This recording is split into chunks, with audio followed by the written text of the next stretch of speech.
Hi, welcome to Eat It, episode 5. I'm James Eade, and I'm a recovering addict, but I have a lot to be proud of and to be thankful for.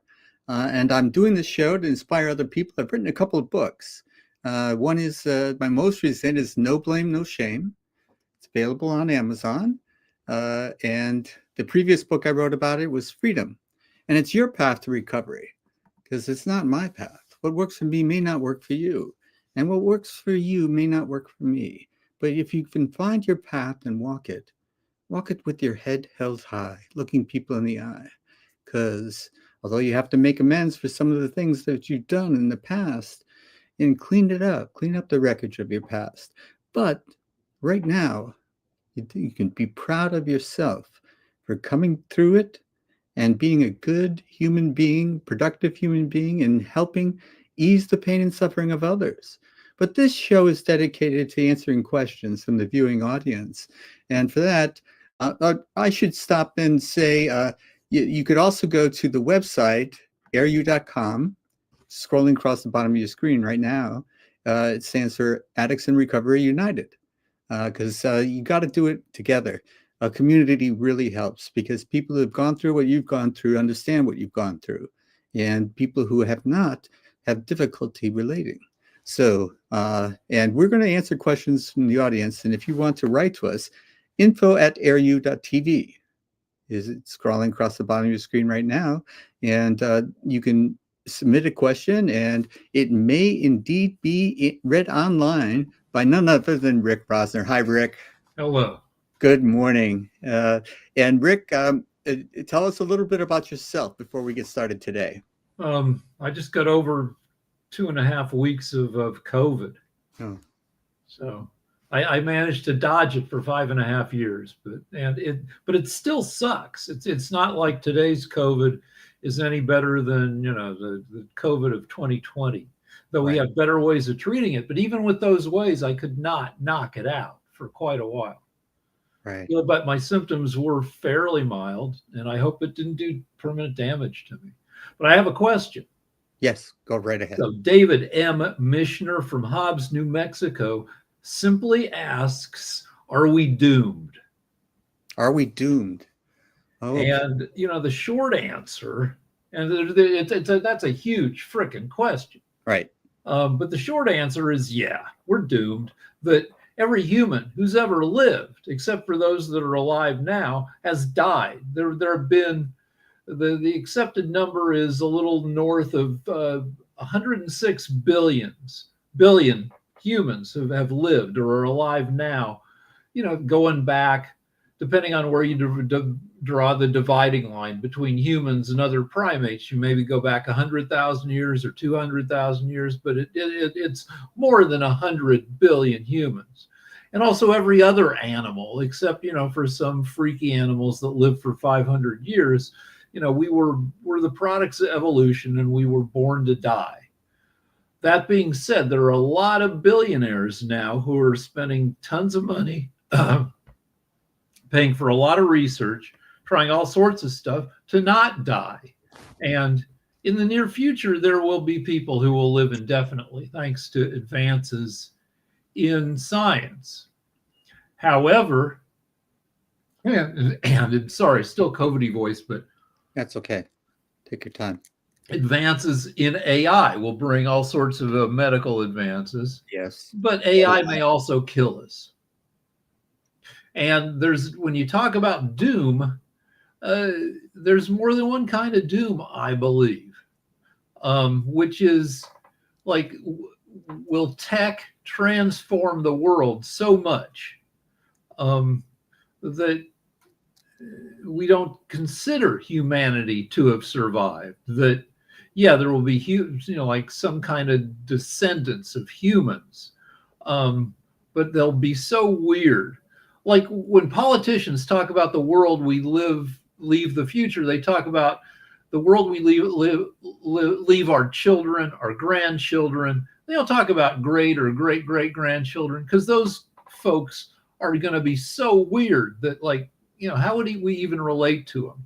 And what would the founding fathers think of the world we live in now? And not just the founding, we always talk about the founding fathers, but what about everybody else from the 1780s? The slaves, the women, not just frickin' John Adams and George Washington. Would they find this world worth living in? I would think they would, but they would, it would take a lot of adjustment, and maybe some of those people would kill themselves rather than live in this world. Well, it used to be that a grandson's experience was much like the grandfather's, but change has accelerated in modern times, so that what my grandparents lived through and what I'm living through are completely different experiences.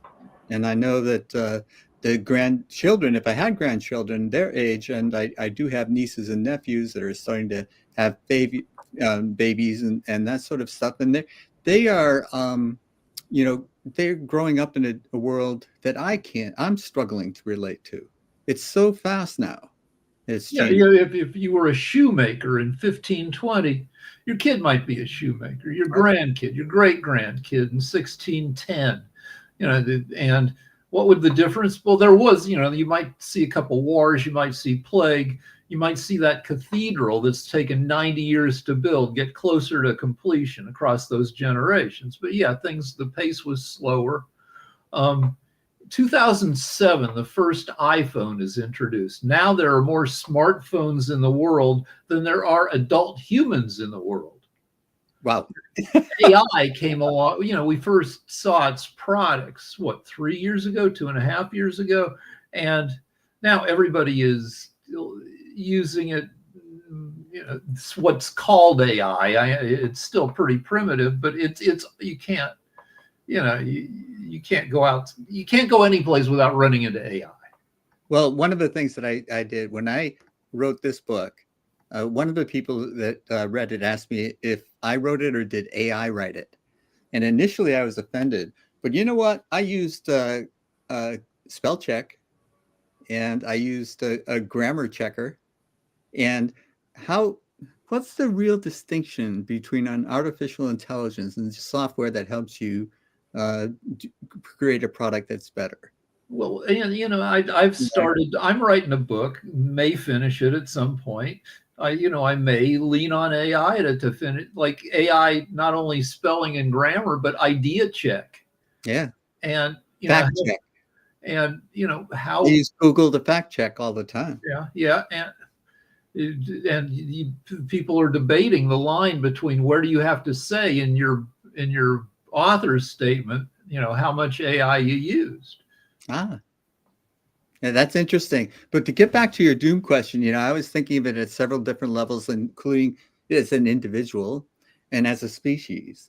And and what do you really mean by doom? Do you mean death, or do you mean something different than that? Something that is like when Dante would say you're doomed. He had a very specific idea in mind. And so, we have to define our terms a little bit here.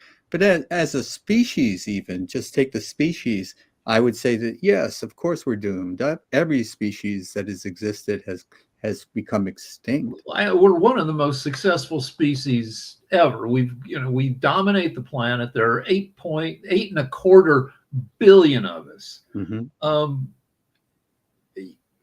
And we've transcended evolution. We don't have to wait for generation after generation of assortative mating to change how we look or our abilities.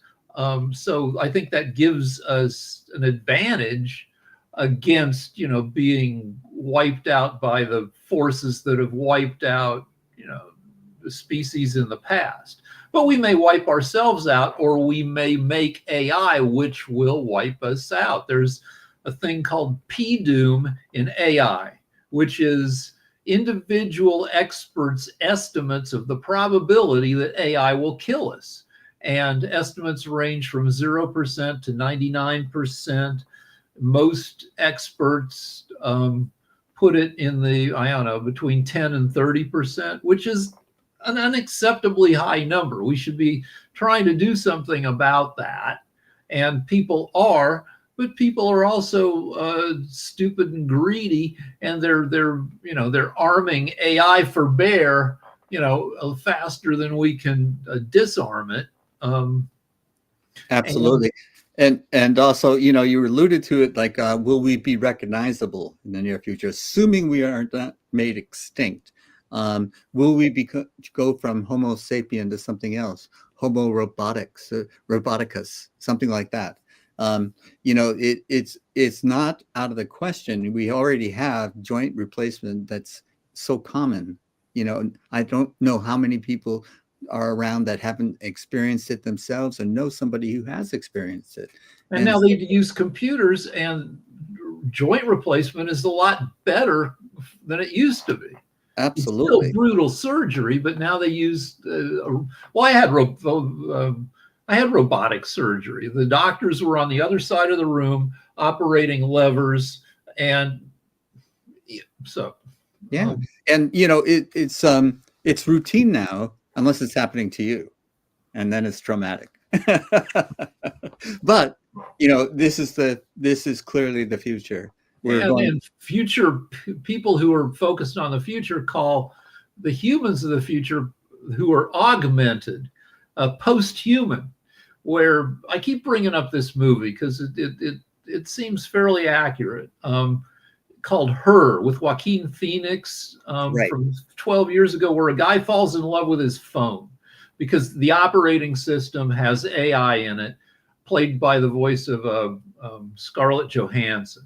And they have a romance that lasts a few months until she gets bored with him because he thinks too slowly, basically, and she dumps him for another operating system because they can relate at the same speed.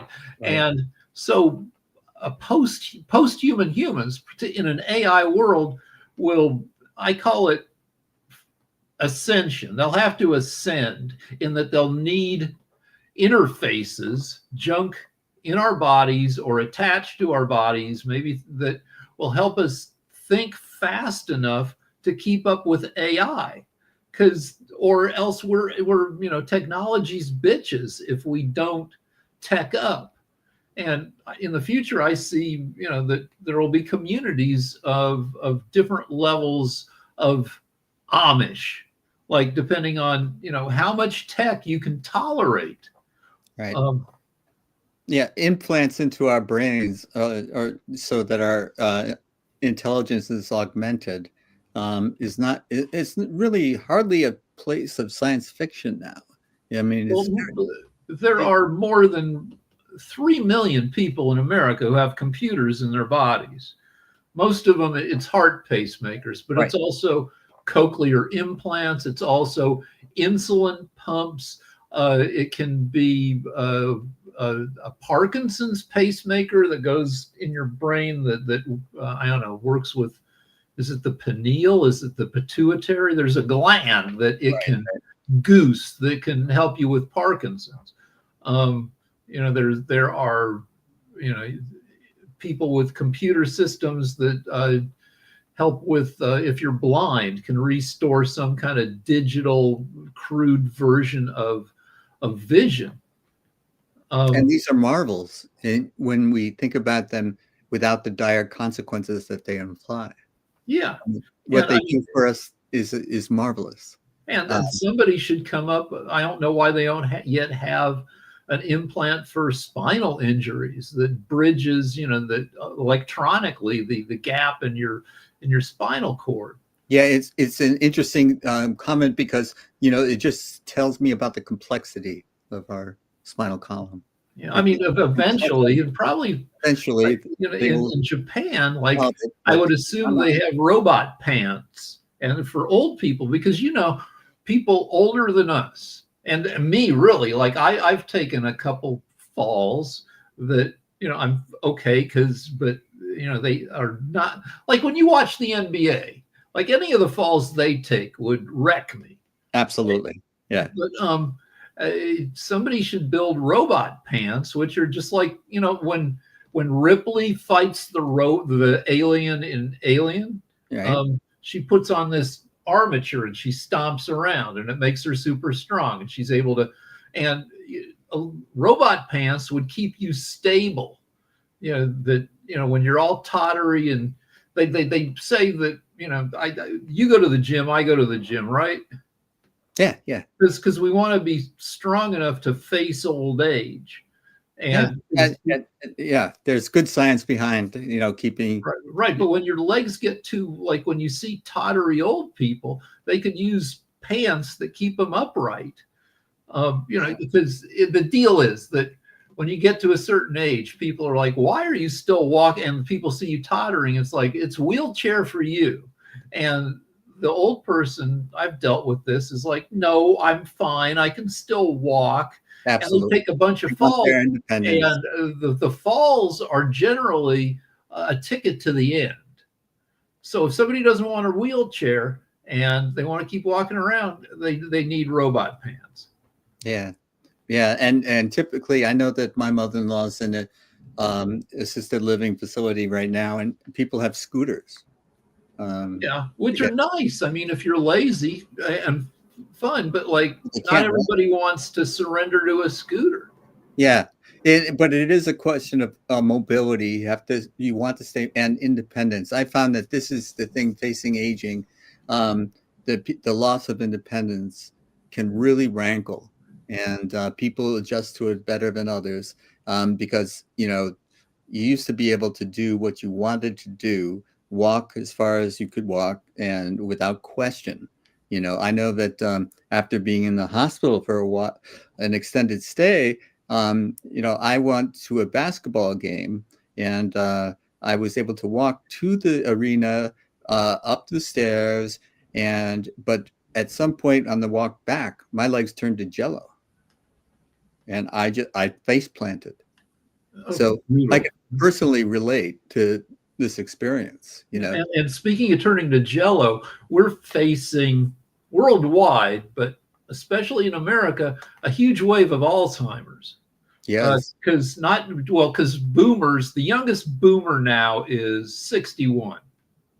And that's and it's called the baby boom because there's a ton of us. And plus, COVID accelerates brain aging. So we're looking at 20, 30, 40,000 people with Alzheimer's. There will be, by the time we get Alzheimer's, there will be tech help for us. Some people with Alzheimer's reach the post-it note stage where you just somebody else puts notes every place to remind you of what everything is. And, when you start super duper forgetting, in 10 years from now or less, we will have AI helpers who will help keep people with Alzheimer's situated in the world. Now, it won't be ideal, but it might buy somebody in decline, another 18 months of independence. Or One of the other books I wrote was Chess for Dummies. And there's an attitude out there that if you keep your mind active by playing chess, for example, I knew a grandmaster, Arnold Denker, who said he's since passed away, but he never got Alzheimer's, and he said he didn't know any grandmasters that did get it. If you continue to use your mind, you will postpone these symptoms. Whether or not that's true, I don't know. But I think so. I think studies back it up. So I think the current thinking in brain science is that your consciousness, your self, resides in the connectome, which is the set of all connections among all brain cells via dendrites and Right. and Alzheimer's gets in there and it chokes off those connections. Exactly. Like a cell dies and it barfs out all this amyloid plaque, which is like the stuff that gets on your teeth. It's sticky mess, and it fills your brain with sticky mess, and it strangles the dendrites, and you lose connections. But Right. if you stay mentally active, you've got a ton more connections, and you might still be building connections. So there's a famous study of nuns. I don't know where they were, at some convent, that nuns live a long time because they're in a convent, and they're not out in the world dealing with traffic and eating junk food so they can live into their 90s. And they looked at these nuns and they like measured their mental function, and they stayed sharp all the way, into 95, and then they died. And then they autopsied the nuns, and they found that some of the nuns' brains were just Swiss cheese, just riddled with Alzheimer's, but they didn't have the loss of memory that is normally associated with Alzheimer's, because they had a ton of connections. They were resistant to having their brains chewed up. Interesting, because they have their rituals throughout the day, and they have to remember. They did word games. They stayed mentally active. They read. They talked. They right. Yeah. This is good. The other thing about on the topic of doom, and also the topic of how things are accelerating in modern times, is the fact that we can obviously take ourselves out with nuclear warfare. We can also do it by affecting the climate, which, since the dawn of the industrial age, we've been pouring stuff into the sky, just like we used to pour stuff into the rivers until one day the rivers started to burn, catch fire. Cleveland, like the river running through Cleveland famously caught fire in the 70s. Yeah. And so then we're all of a sudden aware that the water was not an unlimited resource, although we've still been pouring stuff into the ocean as though it is. And that's harder to fight. If you kill the oceans, they're much bigger. And but I'm more optimistic recently about climate change, because we're not making as many babies. We're distracted. Young people, there are a bunch of reasons. Pessimism about the future. Old people having all the material wealth, so young people can't afford to have babies. Distracted by entertainment, that it takes a lot of effort to make yourself dateable. When I was in high school, nobody wanted to be my girlfriend, and looking back, I'm like, that was a correct thing, that I was a mess, and I needed to do a lot of work on myself to become suitable. And so I hated the jocks, but the jocks were the ones who became dateable first, because they had good bodies and they developed social skills on teams. Now, some of them were dicks, but they had the confidence. So when I started dating, and I'm like, I needed to ask, like, what do I do here? I would sometimes turn to my jock friends who had 5 years more experience than I did. They were the AI of the time. But it takes a lot of work.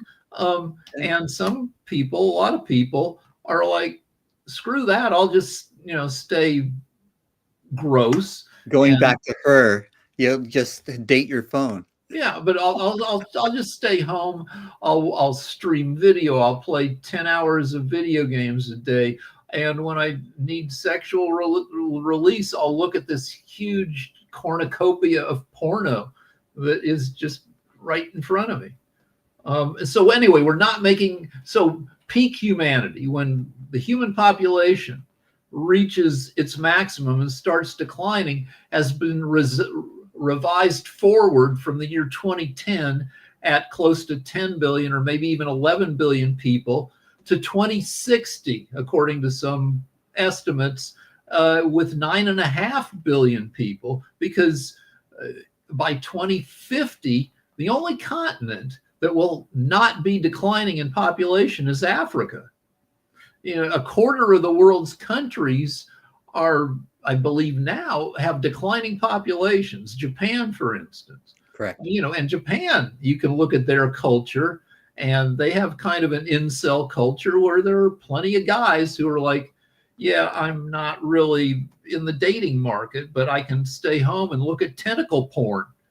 Japan has all sorts of weird pornography, like where comic books where women are attacked by penis octopuses and stuff. And okay. I know this. I think so. We're only making 80% of the babies we need to keep a stable population. I think Japan is only making 60%. Right. I visited Japan last year, and so I did a little bit of research, and it was a Stanford organized cruise, so that we had lectures as well. And the population is aging, and They rely on robots in some places to help with elder care. right. But the fewer babies we make, the less the pop. Now, per capita carbon footprint in America declines by about 1%. To changes in how we live and improvements in technology. So a declining per capita carbon footprint plus a declining population means we're going to be doing less damage to the climate. Yeah, but there is a point of no return, in my opinion, and the opinion of many, where once you do the damage, it's irreversible. So, at what point do we get to that stage? And will we be declining enough? Because right now, it's still a hockey stick of what, most of the history was like this, then the industrial real, and then boom, all of a sudden now, we're really pouring toxins into the Right, atmosphere. the speed at which the atmosphere is warming. Right. People say, climate change has always happened. Yes, of course. Historically, it's happened gradually. Over the course of 10,000 years, there's warming and ice ages but now we're talking about decades. We're not talking about tens of thousands of years. Another reason I'm optimistic about climate change is it's hard to change people's behavior. You're not going to fix climate change by asking people to behave in a certain way. But people's behavior, as I've said, is changing. And I believe market forces, I think that addressing climate change is $1 trillion industry when Miami starts being engulfed by the ocean. New Orleans, is below sea level, and they've had, mixed success in fighting. When lower Manhattan and parts of they built a giant sea gate. I think off the coast of the Netherlands, this giant 1/2-mile long gate that shuts when storms come to keep out the sea. Somebody made a ton of money building that. Right. And when Miami, when lower Florida is surrounded by sea gates, when Louisiana, New York, somebody's going to make a ton of money. When there's a financial incentive to deal with it, they will. Yes. Yeah. So there is that cause for optimism. When we screw up the oceans and we kill a bunch of species of fish, the people who have the gene banks, who are able to bring back the fish, they'll make money. And I think there are two new $1 trillion industries in the world. One is longevity. People will pay so much money to get an extra 10 healthy years of where you don't look horrible. So you can be 110 in the future. And you don't want to be all effed up. You want to be healthy, and you don't want to look older than 70 something, because you still want to get laid, right? You don't want to look like this. But the industries that bring that, I would pay, give it, if I had enough money. I mean, that would be something I'd pay for every extra year of life. I'd shell out $1 million if I had $1 million to do it. Okay. And now, going back to the question of, are we doomed? Is that the kind of life that is, even though eventually you're going to die, however long you extend it? And if you look at it from a long-term perspective, it's still a blink of the eye. Yeah, but I mean, forever is ridiculous, because forever goes on forever. But we're going to have a whole menagerie of different ways to experience consciousness in the fairly near, within the next 100 years. And one way maybe, there was a movie called All of Me with Lily Tomlin and Steve Martin, and they use mystical hocus pocus, and they install Lily Tomlin's consciousness in Steve Martin's head. They end up sharing a brain, and they're arguing with each other. But say you've got a rich grandma, and in 51, and she's on her way out. And there are various ways to try to extend her life and consciousness, but one way is to download her into your head. And she's like, the grandma says, look, I've got X million bucks, and you let me piggyback in your brain, and you can have, I'll give you $400,000 a year until we decide, that that's no longer suitable. Some kid might be like, all right, I'll let grandma live in my head for $33,000 a month.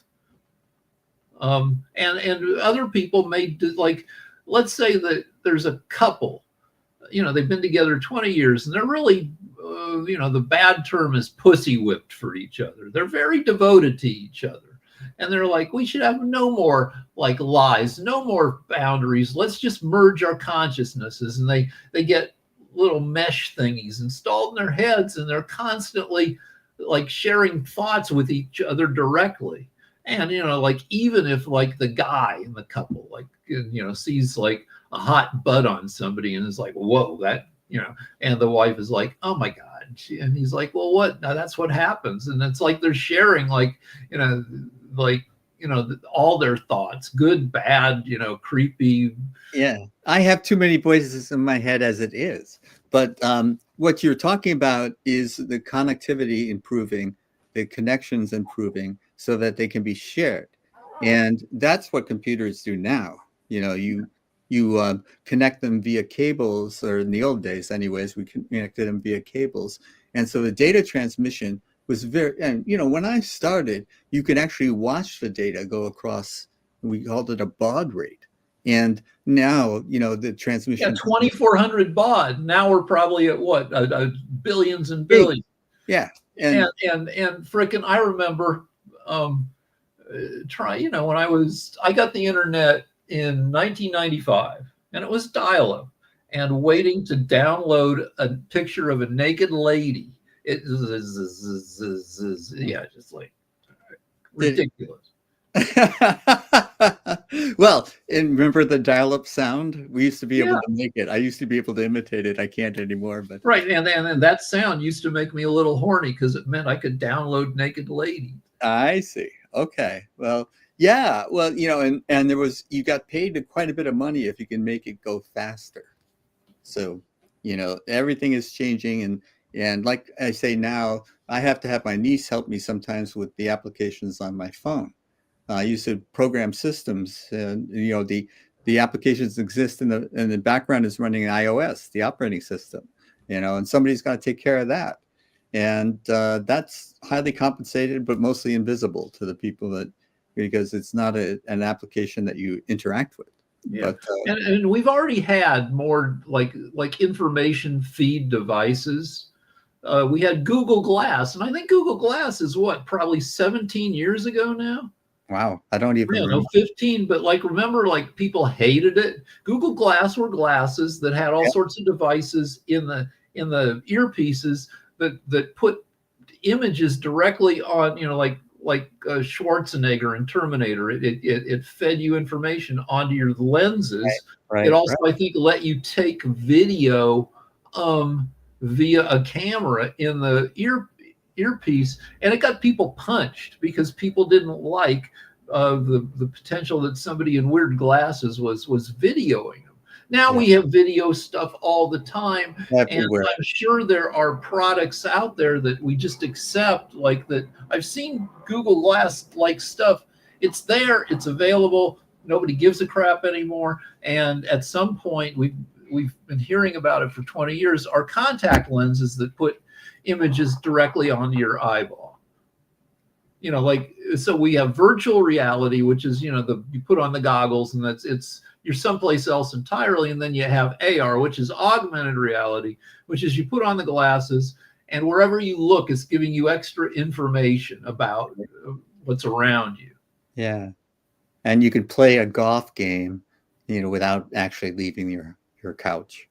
You can do that, or you can play Pebble Beach from your couch, or you can walk down the street and learn the name of everybody you walk past, or the history of every building you walk past, or news alerts. And That stuff is partially here. Not many people are using it, but it's certainly coming.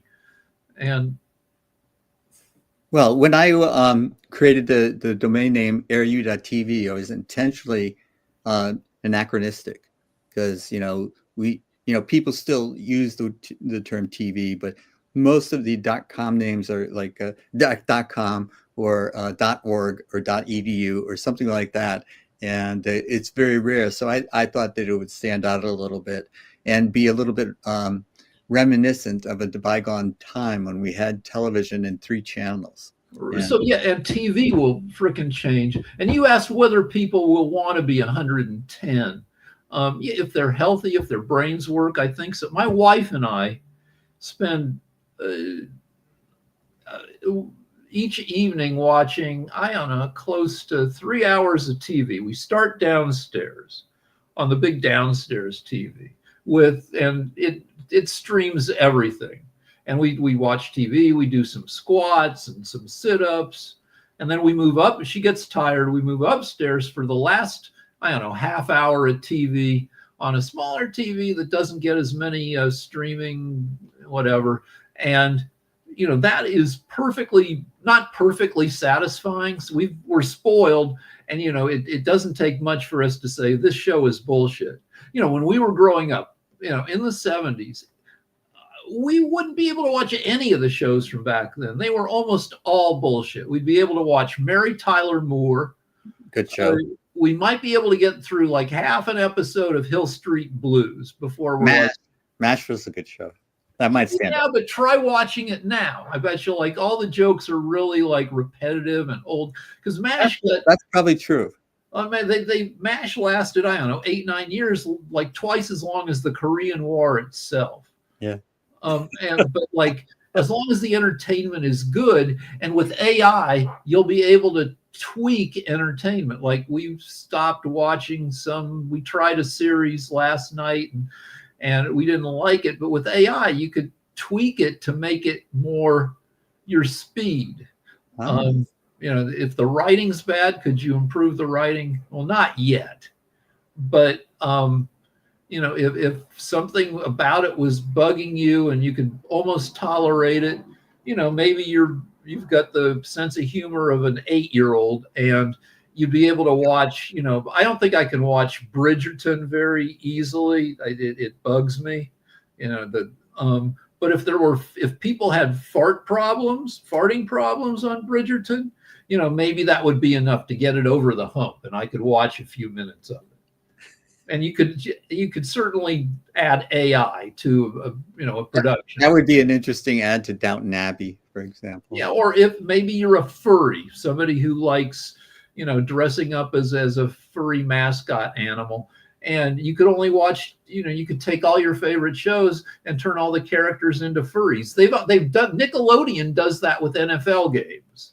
I haven't watched it, but you could, if you're a kid and you like Nickelodeon stuff and you kind of also like football, you can watch the live broadcast where they've turned all the players into like video characters, Pikachu and all this other stuff. So, and that's fascinating. Yeah. So I had not heard that. That might be worth watching. But and if you're a creep, maybe you'd watch the NFL if you turned every player into, turn it into the lingerie bowl. Okay. Yeah. But the opportunity, the possibilities are endless. But I did want, before we end the show, I wanted to talk about the other concept of doom. Are we doomed beyond our lifetimes? And I wonder if that was part of the question. Are we doomed? So I think you're talking about legacy and maybe even religion, where we like to think that we live on somehow past our deaths. And it used to be a ton of people believed in religion that said, definitively that, yeah, you are reborn. You die here and you come back to awareness someplace else, pretty much as yourself. depending on what religion you ascribe to. And then like Judaism is like, all right, you're freaking dead, but you live on in the memories of the people who remember you, which is way less satisfying than reincarnation.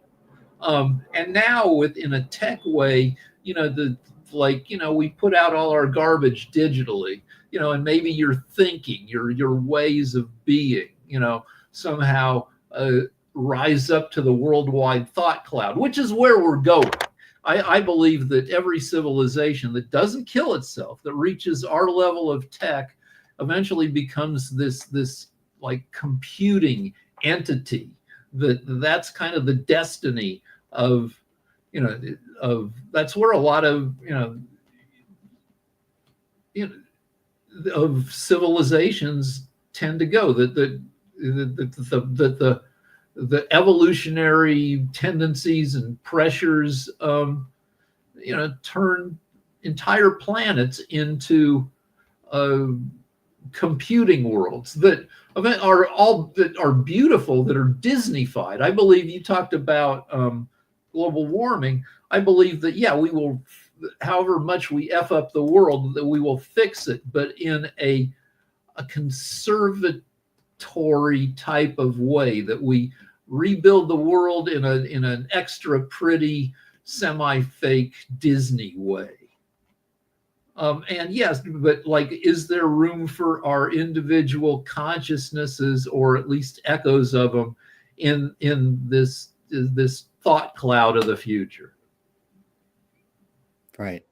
So, in some sense, the question of are we doomed is tied in with immortality, and are we? Let's use the word souls. Are our souls immortal? And whether they are reincarnated back on earth, whether they ascend to a heaven, whether they descend into a hellish experience, as many people believe. These questions are: does that consciousness stay as it is, even though your body may be different, but your awareness, what they call the soul, which I don't know if I have a clear definition of what that means, but somehow your essence, the essence of who you are, is that immortal? And can that be, have good experiences and bad experiences? Can that be downloaded? Uh, these are the questions I think that are wrapped up with the bigger question of are we doomed? And are we doomed to what? Oblivion? Is that the question? Like, Yeah, once and we I think cease to live? I think tech gets closer and closer to saving us from oblivion. That like I think one of my hopes that AI doesn't obliterate us is that it will cost so little in terms of the resources of the future to maintain human consciousness, that the amount of information in our heads um, is vast, but not compared to the information that AI will be kicking around 10, 20, 100 years from now. It may be so cheap to maintain humans either in our fleshly form or in like a downloaded form, that we might be okay. AI might be, let the babies have their bottles of existence. what's interesting to me, because people used to make statues of a person to preserve their sense of identity for the ages. And I know that I have experienced this of seeing an old photo, like of Abraham Lincoln, say. Photography didn't really precede him. So that's kind of the age where people had photographs and you could see what they actually look like. And that made me feel like I knew him better. Just this image of him. I could relate to him more. There was a sort of despondent look on his face that I thought, this isn't a Yeah. happy guy. No. And I just kind of connected to him greater. So, and obviously, photography is not the same as, what we're doing right now, which I am going to preserve and broadcast to different channels, and it'll be available for as long as, my website is available. Uh, So, we're preserving things that are done in real time for a longer time. And you could be simulated via That's your record. And so we're leaving enough stuff. There's a Black Mirror episode that goes into that. And yeah, that's pretty much like basic knowledge at this point, that we're leaving a record that will allow us to be at least simulated. And you could simulate Lincoln, because there are enough stories about him and he right. said enough stuff, There's and enough you could information. and he left descendants, so you can get you can approximate his genome, and somebody could bring back, I mean, right now you can go to Chat GPT and say, respond to this as if you're Abraham Lincoln, and it would give you a rough simulation. But you could do a really good simulation and then compare that to, like, frickin', I mean, heaven forbid, Trump. Trump, has left a huge record, and you could certainly frickin', build, not that you'd want to, a very close version of Trump. And in the Taking future, presidential life to another dimension entirely. yeah, but like, I believe that in the future they will offer resurrection of various degrees of fidelity, that they will say, this is you with a fidelity of 80% on Right. some index. And then it costs this much. And then somebody else will say, for $500,000 more, we can get the fidelity up to close to 90%. I kind of like Especially that. if you've got junk in your head that is helping record your thought patterns, and getting in there and seeing, mapping some of the connections, and building, like, and taking over your thinking. Like, Yeah. we'll have interfaces, and then we'll have a bunch of boxes either wearing them or implanted in us that will help provide the Wi-Fi and the power. And they'll be so powerful that they will know your unconscious thoughts. Yeah, and it's bad, because I have a lot of, like, I talked about looking at naked ladies. I don't really want, the future to know what naked ladies I looked at. But it's like, you got to give it up. We're used to, give up the privacy. Yeah, right. We're just freaking evolved networks of freaking dendrites. Of course, we're going to be horrible. And if those dendrites in your head are connected, and that's what gives you the consciousness, what would you think of if those connections are established and the rate of transmission speed is takes distance out of the equation? Then what does that mean for consciousness? Well, and you're talking about shared consciousness in one body, but really, it's mostly great, but it's really disturbing, because what we will, right now, consciousness is the most valuable thing we have. It's our identities. But when we learn how to hack it, consciousness will be cheapened, and the entities of the future may look back on us, holding on and treasuring our precious consciousness, and be like, oh, you guys are freaking ridiculous. And they may butt off new consciousnesses, and bring other stuff in, and like, the beings of the future may not value that, which is dangerous to us. There's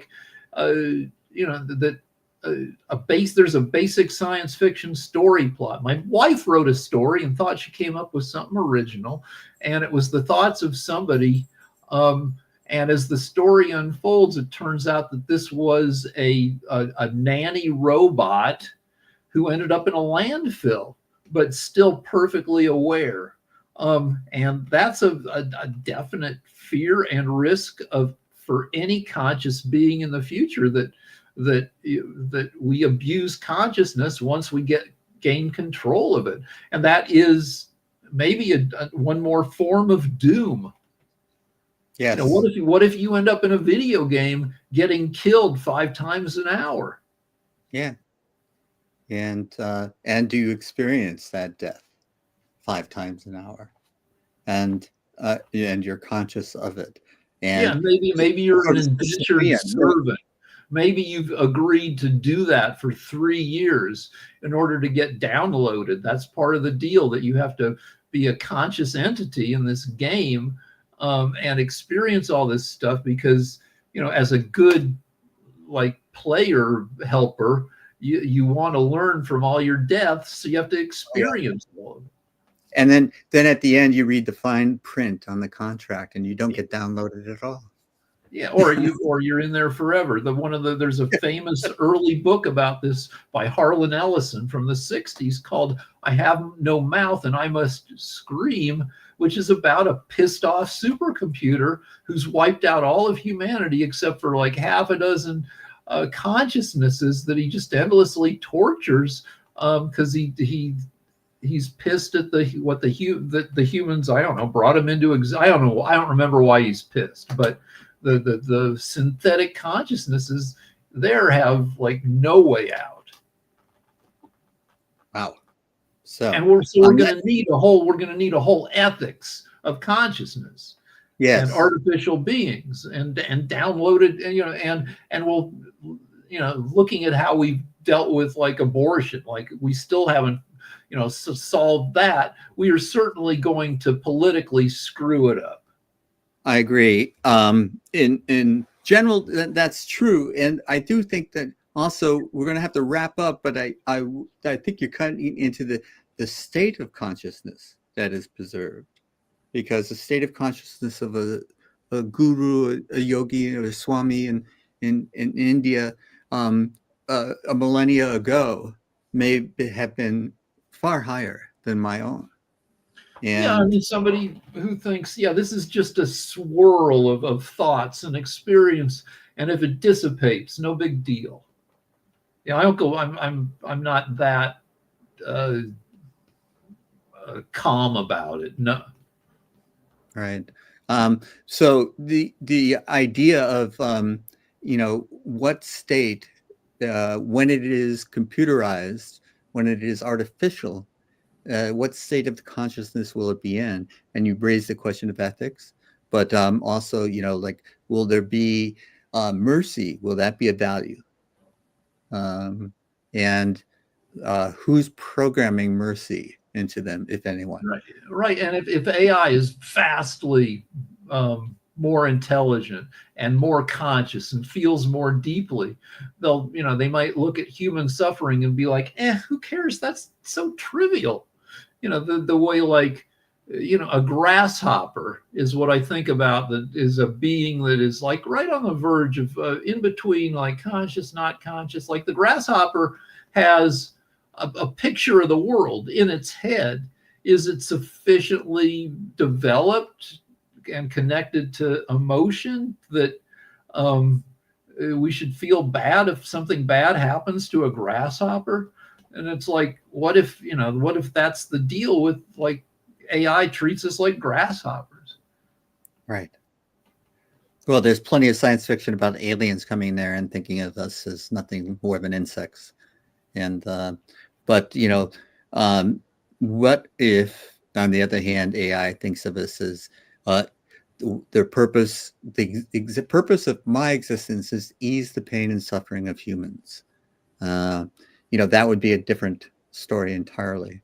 But it's like, how if they, and right now we know from chess, we used to program chess engines to play chess, and now they teach each other to play chess, and so Yeah. it's going to get out of our control. Yeah, and like the various AIs, and I know a guy who says that we'll have 1 trillion AIs in the world by the end of the century, and they won't all be like super duper thinking conscious things. Some of them may just run your toaster, but there will be hundreds of thousands of thinking AIs, and they might fight with each other and debate about, like, how to treat humans, and they may have wars, and those, Yeah.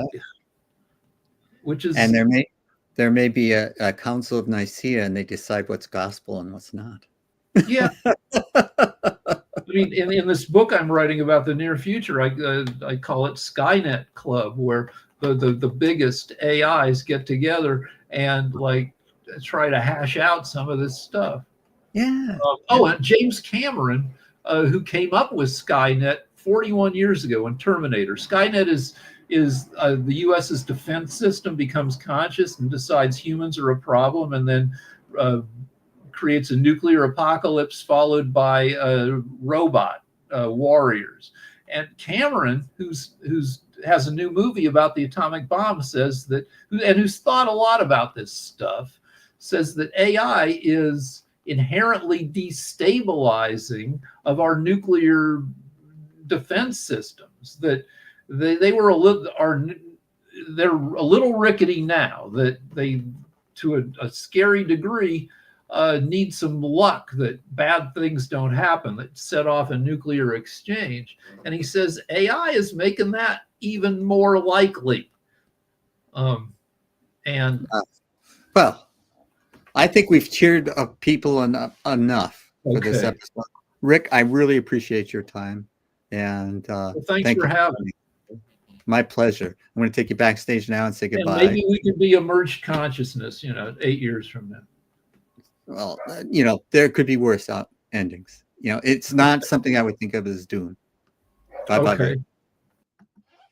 Well, that was Rick Rosner. And excuse me while I adjust my screen. And this is the episode of Eade It, episode 5. And it's available on airu.tv. Go to that website, airu.tv, and you'll see previous episodes. You'll see other shows that Rick and I have been doing. And we've had other guests as well.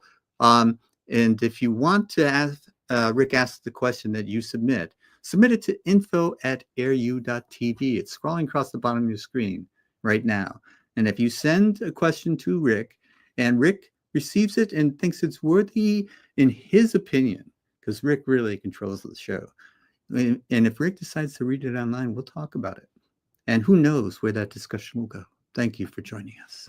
It's been a pleasure to bring our perspective to you.